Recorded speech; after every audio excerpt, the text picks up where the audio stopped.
Alright guys, we're here. This is the defendant's lobby, alright, but there's no defendants. I've been trying to reach Lana all morning. Where could she be? Stretch. Okay, yeah, got that.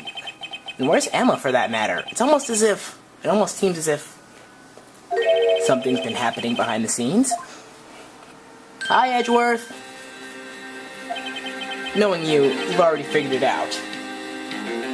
Who the owner of the 7777777 ID number is. How many more times can we say 7777777?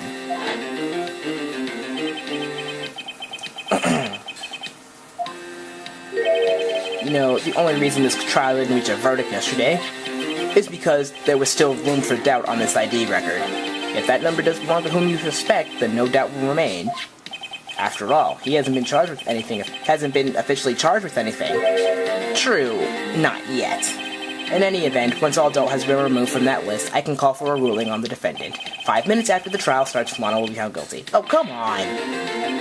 Stop. I see Von Karma still has an influence on you with his trials will end at a certain number, lower than 10.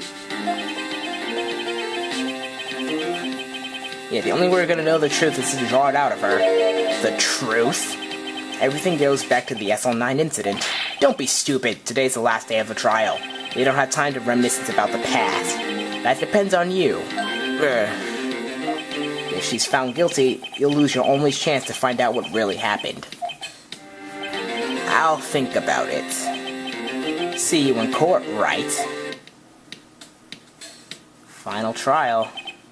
This is it. Take a deep breath. And if we're going to find out what Chief Gant has on her, it's right here, right now.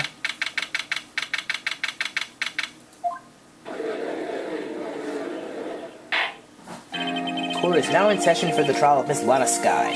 The defense is ready, Your Honor. The prosecution is ready, Your Honor. Normally, this is when the prosecution puts forth its opening statement. But before that, the police chief has a proposal to make. Chief Gant. What you want, Gant? Morning, folks. How's everyone doing? Hey, Chief, been back to the pool yet? No, I've been drowning enough as it is in my work. Oh, that's a good one. Don't think I can top that. If you don't mind me asking, Chief, exactly what is this proposal of yours? Open your eyes and talk to us, man. Lana, that is to say, the defendant, has asked me if she could speak directly to the court. She wants to do what? I just said that, Phoenix. Stop copying me. Having heard what she intends to say, I feel she should be granted her request. In the end, it should save everyone a lot of time and trouble. She wants to do what? What's this all about, defendant? I'd just like to make one simple request, and I'll be finished. Well then, what's your request? Your Honor, I'd like you to put an immediate end to this trial. Huh? I confess to all charges. No, you don't! No, you do not. No, you don't. Shut up. Oh no, she's confessing. No, Lana! We haven't, the trial hasn't even begun yet!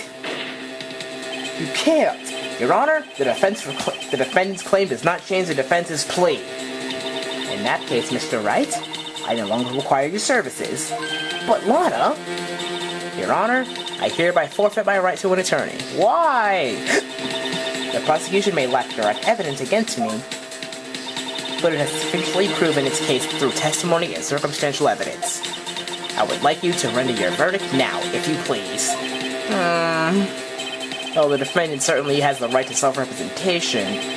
Her request is legally valid, although this is an unprecedented, I don't even know what that word is, situation. Indeed, it appears there's no further need to continue this trial, even if Mr. Wright may feel otherwise. This can't be happening! It appears the time for the verdict has arrived. The court finds the defendant... Edgeworth! One moment, Your Honor. Mr. Edgeworth, the prosecution has not yet proven the defendant's guilt beyond reasonable doubt. And any ruling at this stage would certainly be premature. Come now, Worthy. I understand this is a difficult time for you, but why don't you just be a good little boy and keep your mouth shut,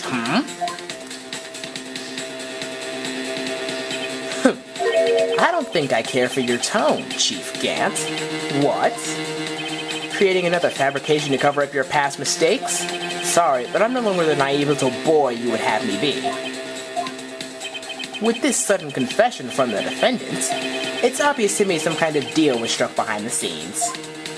Some kind of deal, Not everyone operates as you do, Worthy.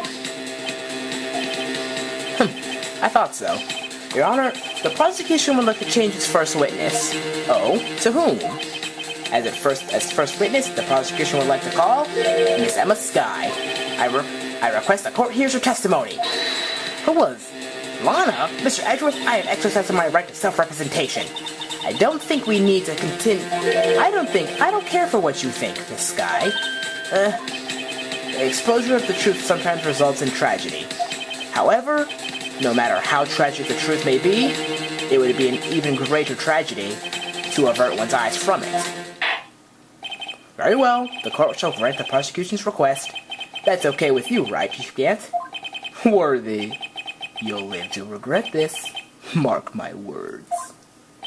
Miss Emma Skye, please take the stand.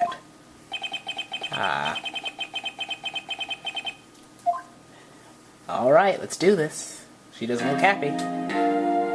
Now then, witness, please state your name and occupation. My name is Emma Skye. My occupation, I'm Lana's little sister, and I want to be a scientific investigator. 2 years ago, you encountered the serial killer Joe Dark of the Joe Dark killings.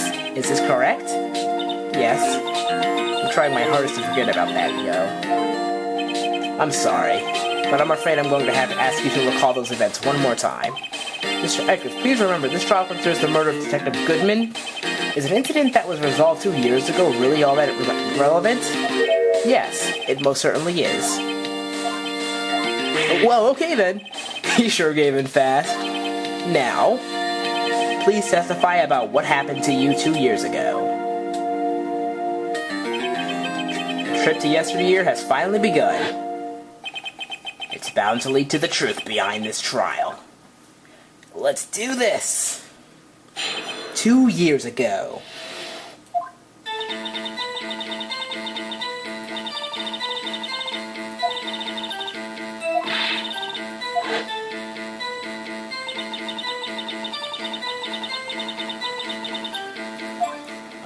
There's a problem with that already.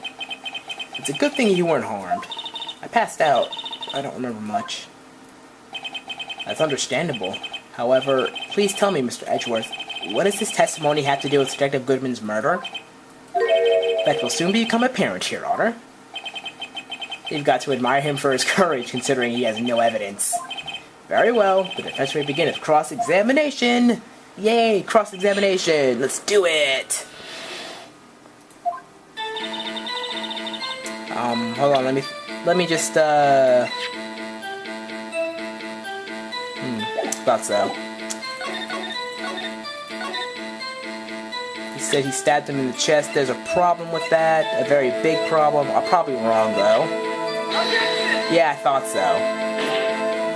Well, way to get the first thing wrong in your first cross-examination. I guess I was wrong about that. How have you not seen anything faulty? She said she was stabbed in the chest. The autopsy report says he was stabbed in the back. Gah! Fine, we're just gonna go and start pressing him. I thought I was wrong. I knew I was wrong, I just wanted to make sure I wasn't.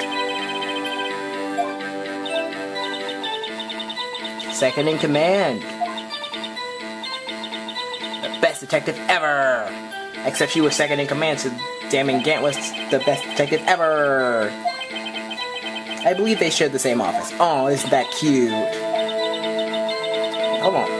Wait, hold on. Let me check something really quick.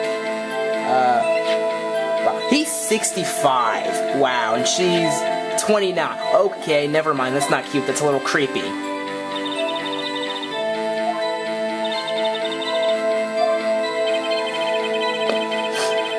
Ceremony.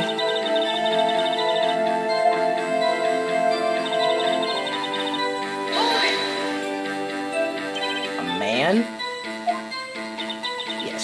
Joe Darky. It's Joe Darky. Duh. It's Joe Darky.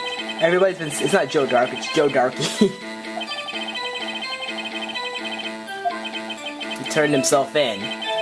He turns himself in and then he's gonna run away, because that makes sense. Upon fleeing the room, Darky proceeded to take the elevator. He must have been in panic because the elevator was going up. Then he ran into Sky and Gant's office.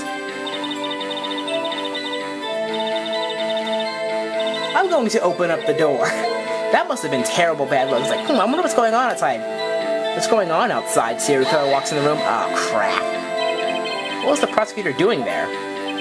That day, there were 2 people present during Darky's questioning. Detective Damon Gant and Prosecutor Neil Marshall. Gant was there too?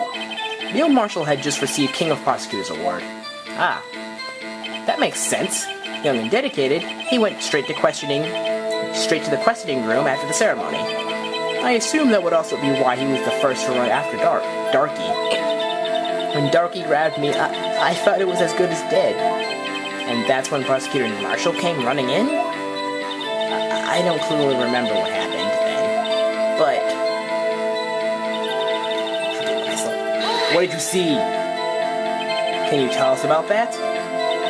Mr. Marshall jumped on Darky. Just then, the lights went out.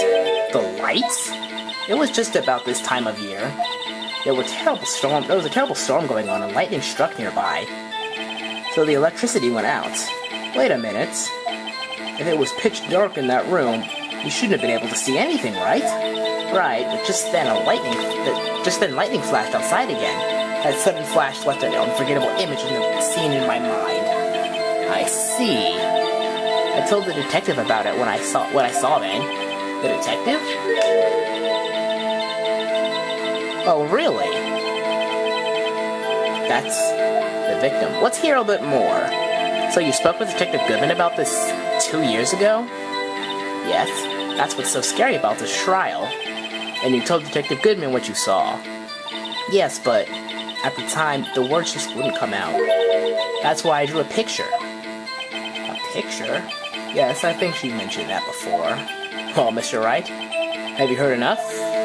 Let's ask about this picture. This picture the witness drew, I believe it has a very important meaning. But the list of evidence I was given 2 years ago didn't contain a picture. Witness, would you mind if we had added this statement to your testimony? Yes, Your Honor. You drew a picture, huh? Something. What? A picture is drawn on the back of this evidence list in a magic marker. I got a very bad feeling about this. It seems to have been lost. Objection! I don't think so. Mr. Edgeworth, this little girl put all her heart into her drawing that picture. And did you still insist on denying its existence? Huh? Hey, I'm not the bad guy. All I'm saying is that as the prosecutor for that case, I wasn't handed such a picture. That may well be. But that doesn't mean it doesn't exist. Behold, this is the evidence list for the SL9 incident. Please turn it over, Your Honor. Turn it over? Turn it... Ah! What's this? Yes, what is that? Hey, that's it. That's the picture I drew. Indeed, 2 men appear to be wrestling here. What's the meaning of this? What are you doing with that list? Me? Only the prosecutor in charge of that. Only the prosecutor in charge would have access to that. Huh? These lists, they're different from each other. What? It would appear, Mr. Edgeworth, that the evidence list you were handed 2 years ago was incomplete. These 2 lists fit together to form one. You can see the marks here where they were torn apart from each other. So you see, Mr. Edgeworth? It's quite obvious what happened. 2 years ago, only half the evidence in that case ever reached you. What? What?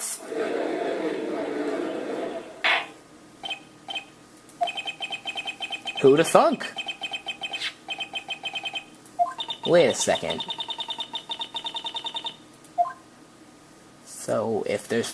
Wait a minute. If this list was torn in half, then that means... Your Honor! Are you alright, Mr. Wright? Your eyes are bulging from your head. If the evidence list was torn in half, then there might be more to drawing on the back of Mr. Edgeworth's list. Huh? Yes, that's quite conceivable, Mr. Edgeworth. It's possible. Let's see. Is something wrong? Do you even have to ask? Sorry, Your Honor. There's something drawn on the back of my list. This is that thing! No! What? That's that thing! That's that thing that was dancing in the evidence room! Apparently the head of criminal affairs used this for his blueprint. I guess he was out of scrap paper. Emma, you okay? Very well. Witness? Will you please testify this picture that you drew 2 years ago? Huh? Oh, yes, Your Honor. What was that? Thinking intently, as some would say, the picture.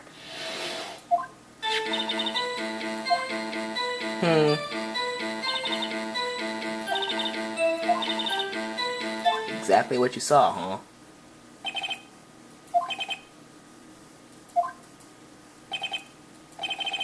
What? Oh, okay. I thought he was about to say, like, oh, nope, no cross-examination. Nope, sorry. It's gonna happen. Hold it! Did you draw this picture right after the incident? I think I drew it 2 or 3 days later. At first, I was in such a state of shock that I couldn't do anything. She can't eat, she can't sleep, blah blah blah.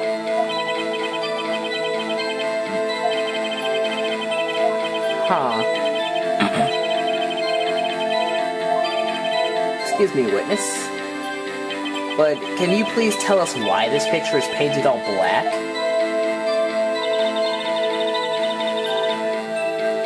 It was so bright, all I could see were shadows. So at the time, you didn't even know it was Mr. Marshall who had come to your rescue? No, I couldn't see him clearly. The lightning was so bright, and I was knocked to the floor. You were knocked to the floor? That makes sense. It really does.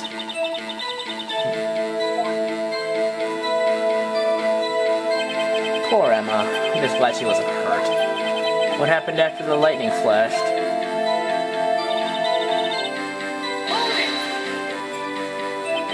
You mean you didn't see the actual murder take place? No, I'm sorry. The flash of lightning only drove off the darkness for a split second. Not only that, but the trauma of the situation understandably caused the witness to faint. Do you really need to torture this girl any further? What? Hey, I'm not the bad guy here.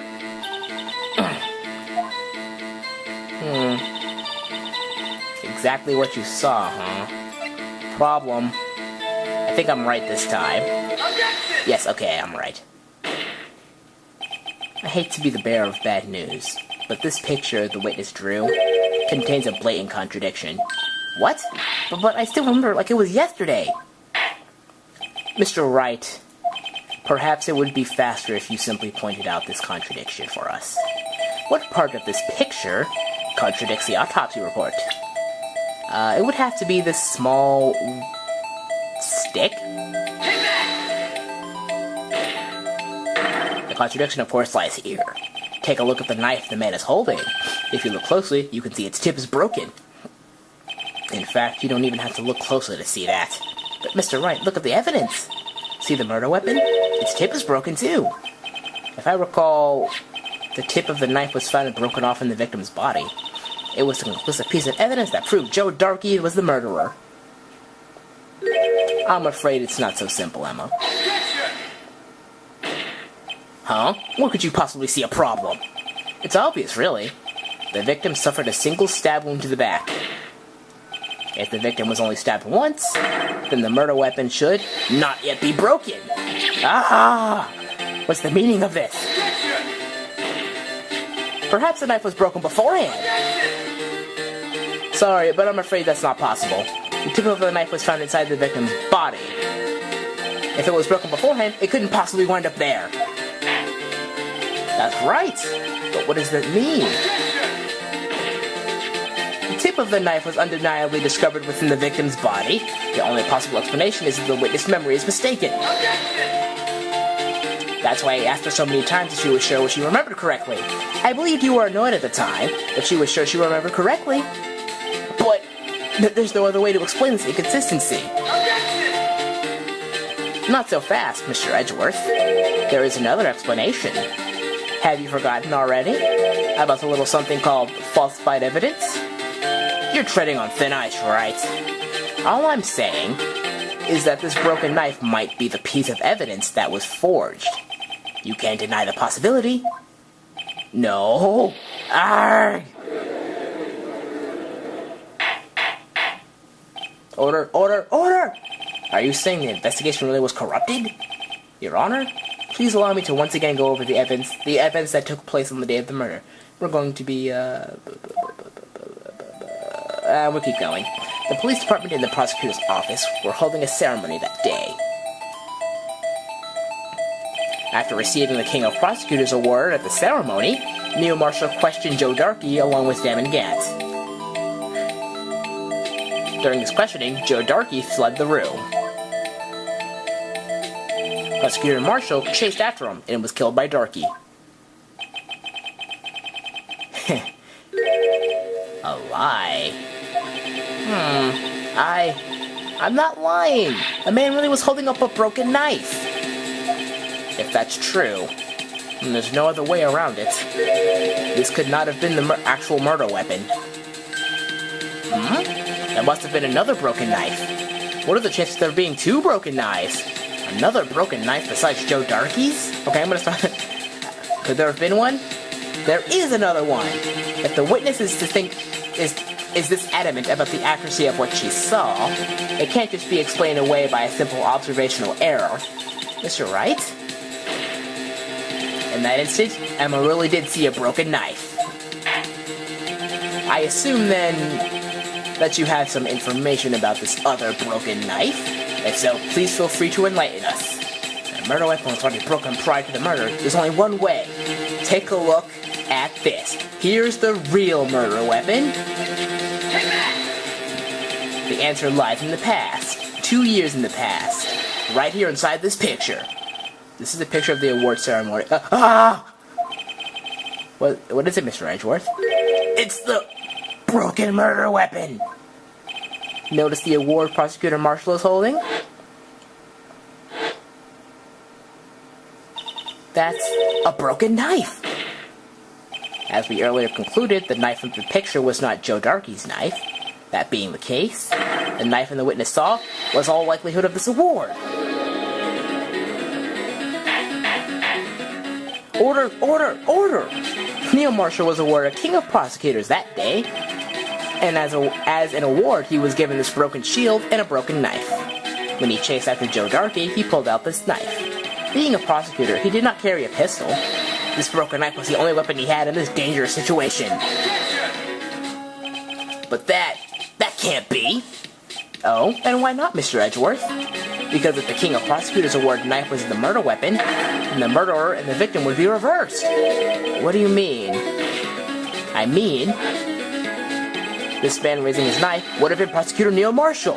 Oh. But the prosecutor was the one who actually died. That's true. What? This is backwards. It seems Mr. Wright has been a bit too eager to jump to a conclusion. Who was that? Emma? Wait, I remember now. I remember everything. Witness? Mr. Edgeworth. What is it? Could you show me your evidence list again, please? His list? The one with that picture scribbled on the back?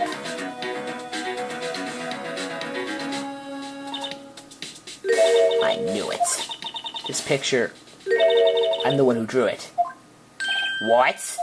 You drew that? That's right. The list wasn't torn in half at the time I drew this picture. What? It's that accursed thing. with the soul-killing music.